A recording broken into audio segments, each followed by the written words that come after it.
They have already begun in this city, and most people are just not prepared for what is about to come next.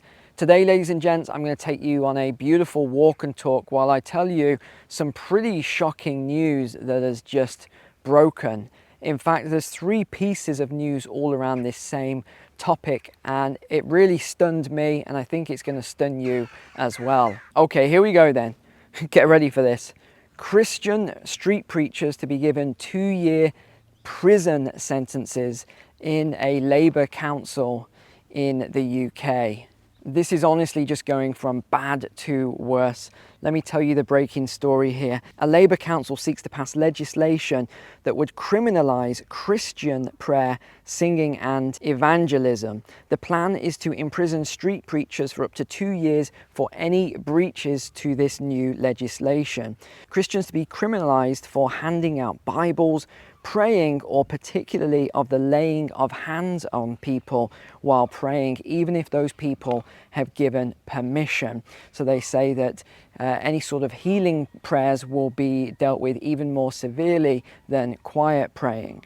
Christians would also be banned from handing out religious leaflets or Bibles by hand. The new legislation is not expected to include church buildings or premises at this time.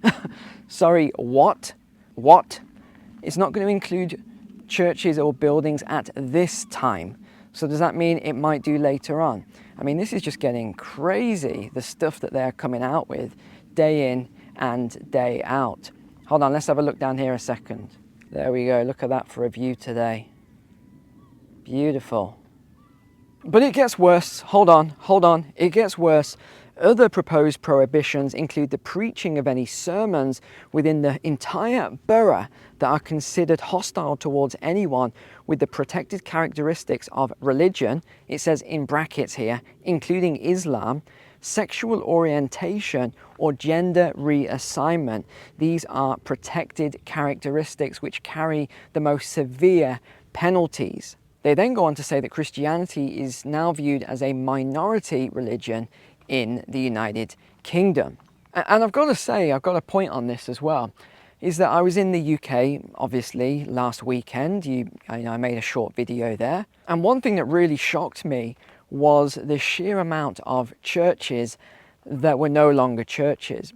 All of these church buildings that had been converted into pubs, they'd been converted into McDonald's, they've been converted into mosques, they've been converted into business premises and offices.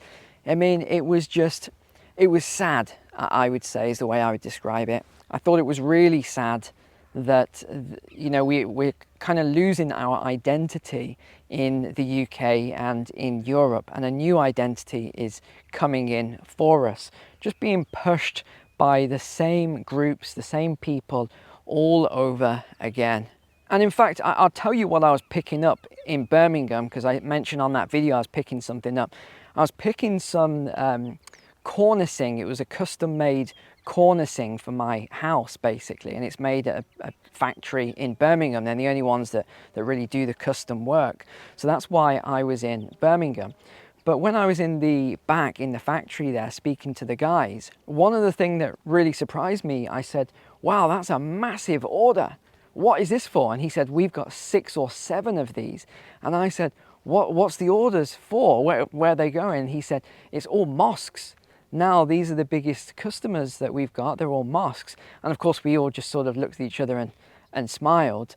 But, you know, it just shows what is actually taking place now in Birmingham, in the UK. It is changing, and it's changing rapidly. I would say, and I ran some rough numbers on this, but just based on birth rates, you've probably got 30 years left, I'd say, something like that, before England isn't really occupied by English people anymore.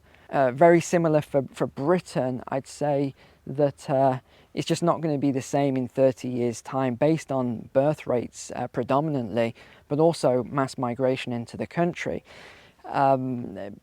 You know, the average person doesn't really seem bothered by that at this point, but they will be bothered later on, I think, when you know, the whole cultural identity of Britain has disappeared.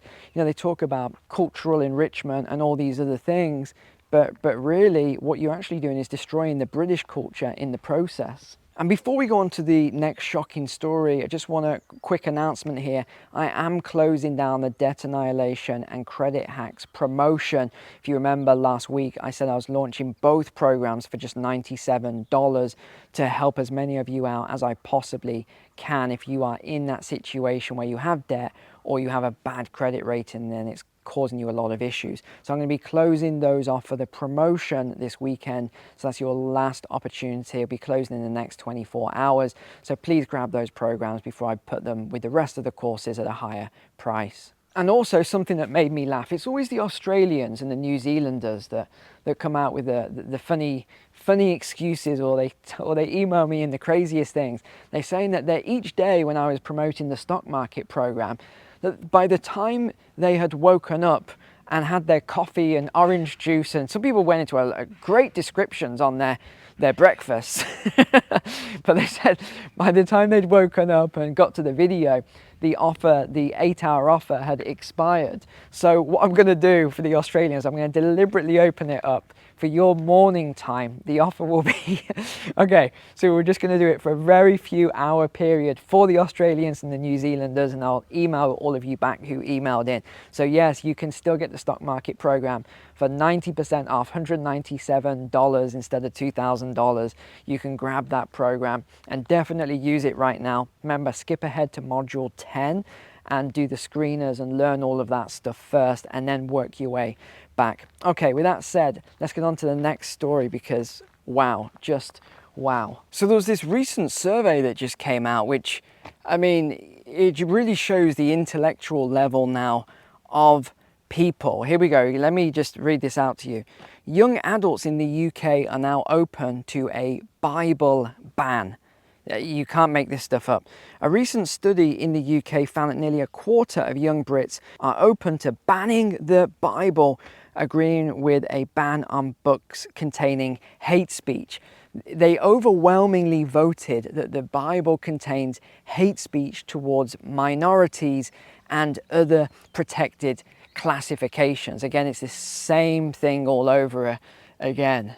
So there's this big thing, they surveyed 2,000 adults, and of these 2,000 adults, 500 of them said we should ban the Bible and it shouldn't even be allowed in the country. And you know, these people, I don't know what they are thinking. They've been so radicalized by, I think, partly the university system as well now, as a lot of the media, that they've just lost their minds entirely. So it goes on to say then this: the results tell of a deeper social belief in the UK that Christian views should be censored going forward. It's also a deep belief throughout Europe, or the EU, and the European Union and European Council is heavily behind this. They don't see Christian values as positive for driving the EU forward, but they don't say what values they do think should be used to drive the country or the EU forward. Hey, look at this behind. Look at that. Isn't that beautiful? So what did they actually say then? Well, they stated this, that Christianity has no place in the United Kingdom due to its non-acceptance of the, I don't think they can spell here, of both the Islamic and LGBT community, which they claim is far more tolerant. Okay, sure. I don't know who believes that. Again, I don't know where these people get their ideologies from. British people are very tolerant indeed. How do you think that we have such a vast mix of different cultures in the UK? I remember when I was growing up, when I first went to school, it was pretty much all English kids. You know, we had the occasional Welsh or Scottish kid or something. It was pretty much all English kids. By the time I went into primary school, age, I don't know, 4 to 10 or 11, we started getting kids from all over. You know, it was China and India, Pakistan, Nigeria. My best friend was from the Caribbean. He's from Jamaica. You know, it was like, there wasn't this massive issue. The British people were very tolerant. And if I look back at all those people today, they have assimilated really well into British culture. You know, my friend is married to an English girl. My friend who was born in India, he's also married to an English girl. You know, people have assimilated. So it's not that they just don't really understand the people who are answering these surveys. They don't really know what they're talking about here.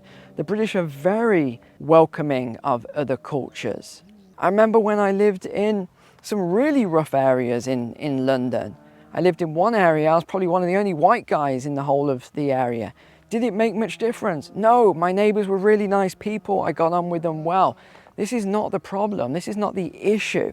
It's not about tolerance. The problem is when people have very strong ideologies or belief systems and they try and impose it onto other people who don't want to accept those belief systems. I think that is the issue that is not being spoken about here.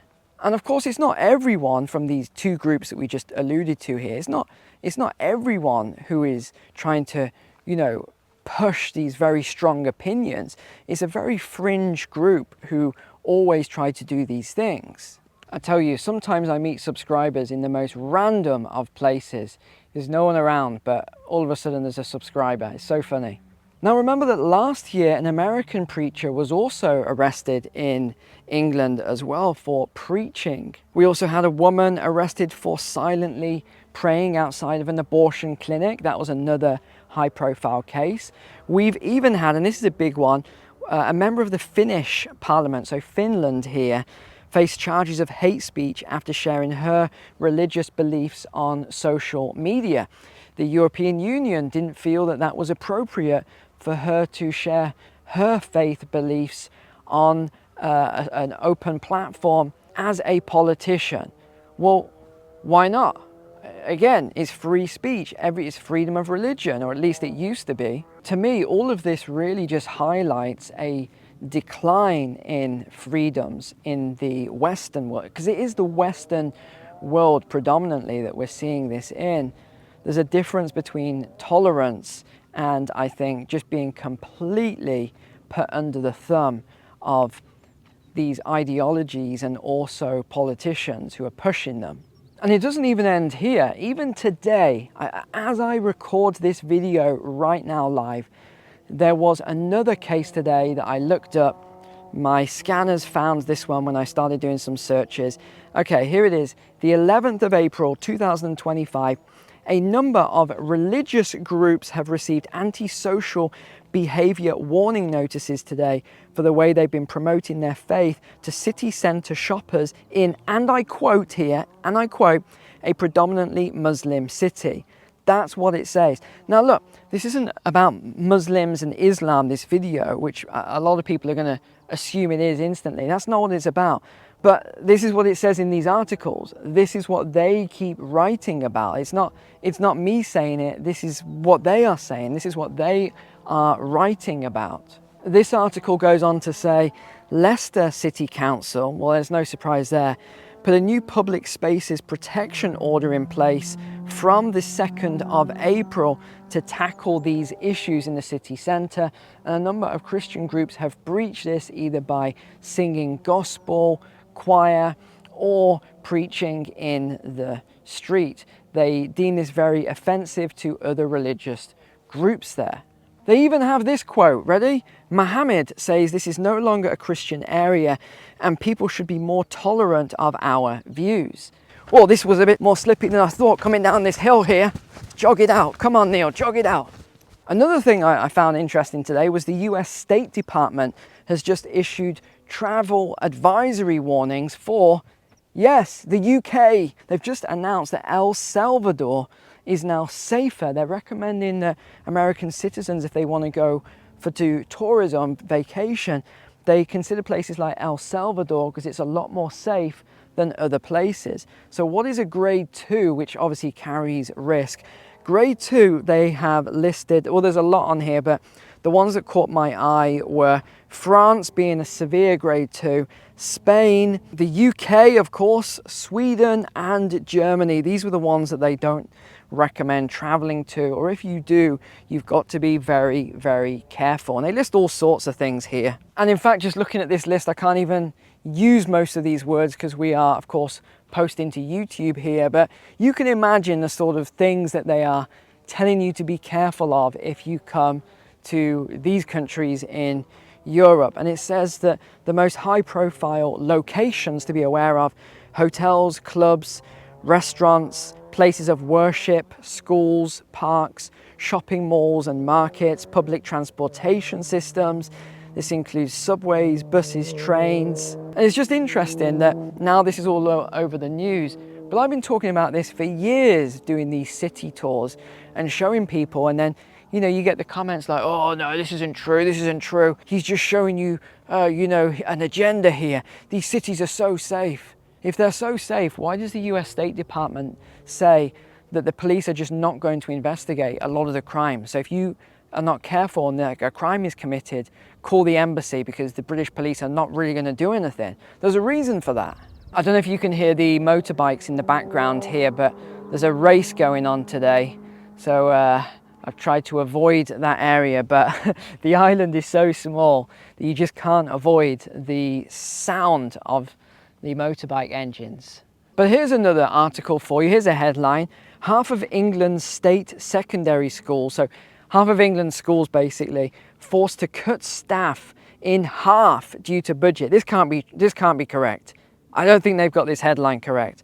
Financial pressure has led 51% of secondary schools in England to cut teaching staff and 50% to reduce teaching assistants this year. These cuts have never been so deep in the history of when records began for the UK or for English schools. There's also talk about basically dumbing down the education system even further, making the exams even easier. I really don't know if I would ever put my kids into a state school.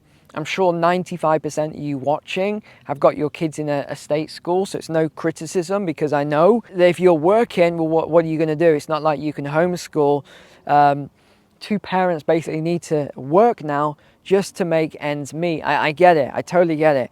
It's crazy, this society that has been created now, where they've destroyed the nuclear family and they're just going to continue wearing it down as much as possible. And I think the headlines from this video really amplify that, with wanting to basically eliminate Christianity in the UK, which is an outrage. It's absolutely outrageous. But this is no surprise to me. I knew this day was coming. So, I think many of us knew that these days would come. And I was just reading another crazy article here. Have you heard of the Minority Report? I think that was Tom Cruise. It's been a long time since I watched that movie. I don't know about you, but I just don't watch any modern movies. I think I've seen Top Gun 2 and Gladiator 2. See, they're even making part 2 now because they haven't got anything new to make. Because no one's watching all this junk, all this new modern woke stuff that they keep producing. No one's interested in it. That's why the box office is down and movies are down. And I thought it was funny yesterday, China announced they're going to ban Hollywood movies. I think that's probably the best thing they could possibly do, is to ban these Hollywood movies from China. He actually did everyone a favor. I don't see that as a hit to the US personally. I think he's done everyone a favor. The less people that watch these Hollywood movies, I think the better. Anyway, crazy. So getting back to my point then, Minority Report, they are actually building this in real life using AI. I'm not joking you. I'm not joking you here. In that movie, I think there were sort of these three, gosh, we're going back too far. My memory is blurry, but they were in that pool, weren't they? And they were like psychics or some weird. But anyway, that's what they did, and they could predict crimes, people who were going to predict crimes before they did it, and then they would get arrested and charged based on those crimes even before they'd committed them. Well, that's basically what they're now building with this AI. And it's not just the UK. The UK is the lead on it because they have all the data. Wink, wink. Of course they do. Of course they have all the data.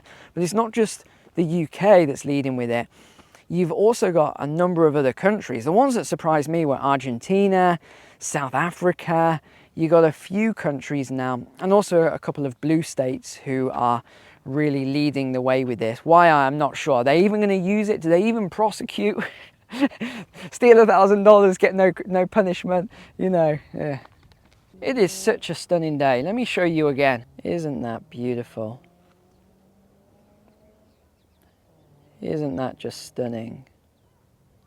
I know we keep mentioning the EU and how draconian they are, but it just never ends. They're about to now sanction the Deputy Prime Minister of Serbia. Yeah, Serbia here. And they said that this was due to a speech he made at the European Parliament on April the 9th. The European Council were deeply offended, and they said that he didn't show any compassion towards Ukraine, and that this is because he would not impose sanctions on Russia over the conflict. He accused Brussels of attempting to orchestrate the overthrow of Serbian President Vučić with alleged backing from Western intelligence agencies. So they're basically, the EU are going to town on him this week. He's going to get sanctioned. They even mentioned prison, but there's no way he's going to get prison. It's just not going to happen. Can you imagine what would happen with Serbia if they put him in prison? I just can't see it. This is, I mean, the things they're doing now. We've got conservatives absolutely raging in Poland as well, as the court revokes the licenses of the conservative TV channels. This is, of course, right before the election. The polls are saying that, Polish people, sorry, are saying that this is election interference, and they've done this deliberately just before the election to try and sway the vote. I just don't know why everyone is still surprised by these things and what the EU keeps doing. They've weaponized the political system. It's clear, it's absolutely clear as day what they are doing. You just expect this now. You know, expect this to continue. It's not going to get any better. Who's going to vote them out? Who is going to vote out the EU, an unelected body in the first place, where they put Le Pen, they give her 4 years in prison for a very minor crime, when the person who was sentencing or part of the sentencing, or even look at Lagarde and some of these other people, their crimes were huge in comparison, and they got no sentence. The current Prime Minister did exactly the same thing. He got no sentence, came out smiling, yet Le Pen gets 4 years. It's absolutely corrupt. The whole thing is corrupt, and that's all you should know and expect. It's just corruption in the disguise that they're the ones upholding the law. It's 1984. You say one thing when the opposite is true, in effect. Oh, it's getting bright again. Sunglasses are going back on. Back to the USA then. I thought this one was interesting. And this is Washington, D.C. Wow, the housing market there, in terms of number of houses that are being listed, has just exploded. Absolutely exploded. It's up 17% year on year as an increase. It's surged to 7,226 homes in such a small area. And price reductions as well have exploded. Just in the last week, almost 9% of homes listed have reduced their prices in order to sell their properties first. You know where this goes. You've got to be careful with this stuff, with all the severe reductions. This causes housing recessions. Oh, there's a beautiful bench here. This is how we're going to wrap up the walk and talk here. We're going to sit down on this bench, and then as we wrap up, I'm going to show you the beautiful view where I'm going to sit here and just ponder and reflect on a few of these things myself. Okay, on to the last article then. This is a wild one. They say that if you're in the USA and you want to retire at 40, who's retiring at 40, first of all? I have no idea who is retiring at 40. Even if you're successful and you're an entrepreneur and you decide to retire at 40, I guarantee you're going to be out of retirement again at 42. Once you've done the beach and you've drank all your pina coladas and whatever else you're going to do, or beers on the beach or whatever, cocktails, that's pretty much, you can only do it for a short amount of time, and then you're going to want to build something new. But anyway, these are the figures. They say that you'll need $2,018,775 if you want to retire in New York. and you'll have annual healthcare costs of $14,000.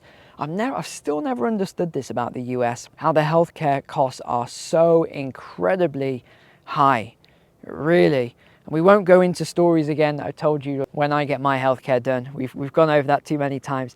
Massachusetts and California, $1.78 million. Hawaii, $1.4 million. Washington, $1.36 million. Pennsylvania is the most affordable state.